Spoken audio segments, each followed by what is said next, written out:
The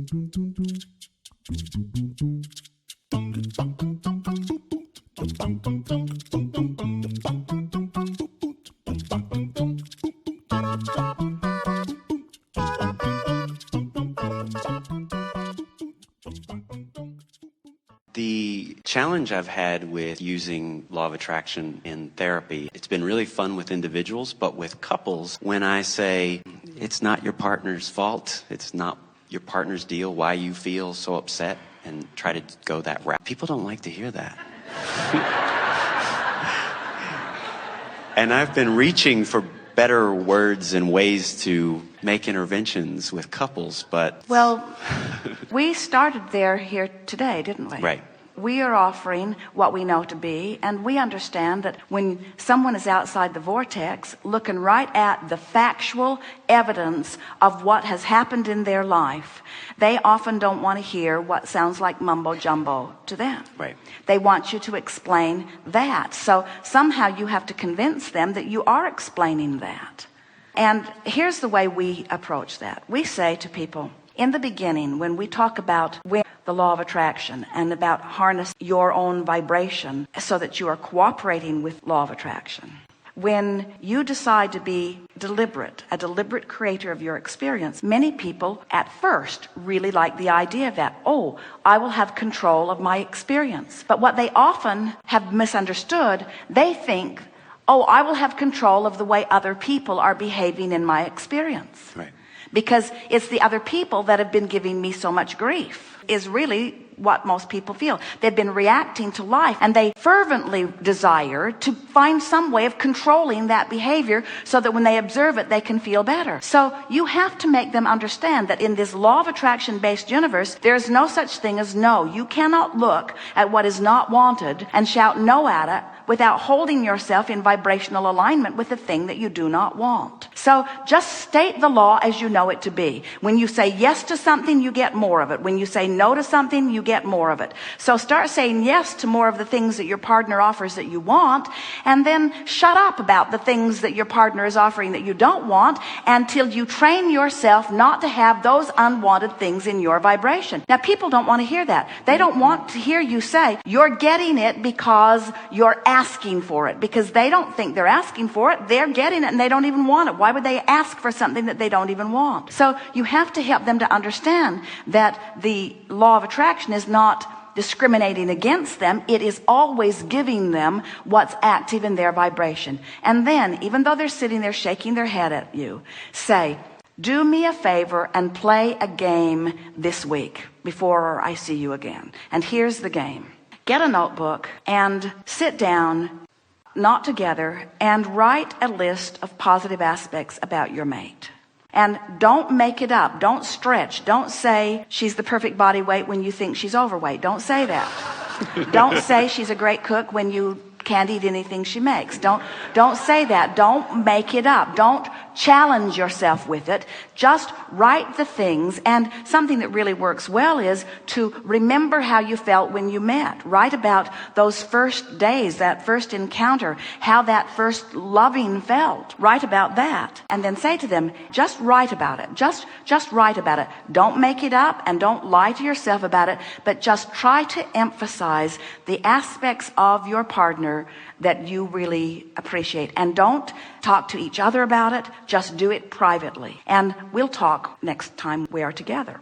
And it is our promise to you that if they are willing to do it, if they're not willing to do it, then they're wrong for you anyway. Right. Because that's a really small request that you're making. So that means they don't trust you. It means that they don't have a strong enough desire. They're not the right people for you to be working with. But if they will do the work, when they come back, their relationship will have changed in 1 week's time. They will have had fewer negative encounters and many more positive encounters, because they will have awakened in themselves, each of them, the thing about the other that they most appreciate, but more important than the evoking from each other better behavior, which will happen too. They will be using each other as their excuse to be in the vortex. And when you use someone as your excuse, we're just going to give these words to you and you can sort it out through the counseling that you're doing later. When you use someone as your excuse to be in the vortex, you love them.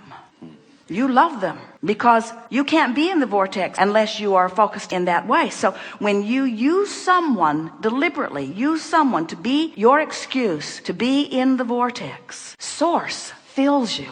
And then that's what being in love is anyway. That's why people want to drag them home and keep them. Those people that make them feel that way. In other words, if people really knew about the vortex, looking for a partner wouldn't be the big quest it is for so many people.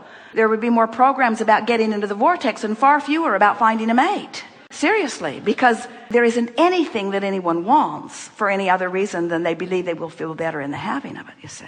So there is a magic in that. There is a magic in that list of positive aspects that will give them the opportunity to shift their vibration and then change their point of attraction, yes, but change the way they feel, more important. So next time you see them, they're going to feel better about life. They're going to feel better about all things. And then you can say to them, now your assignment for next week, you did really good this week because you did the hardest thing. You took the subject that was your subject of contention a little bit and you overcame it with your power of focus. That's deliberate creation, tell them. Now, this week's assignment will be much easier. Make your list of positive aspects about anything. But just keep writing about the things that are working, the positive aspects that you see in this world. And what you will notice is that right before your eyes, with that one process, these people will align themselves to who they really are. And two people aligned to who they really are, having a relationship, is one whopping relationship. So when she says he promised to pick up the kids the last 3 weeks in a row, but he got drunk and forgot, and I had to leave work and go pick up the kids, and I say, make a list of things that you really like about him.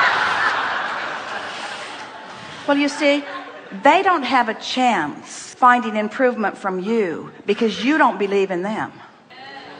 You need to make a list about them.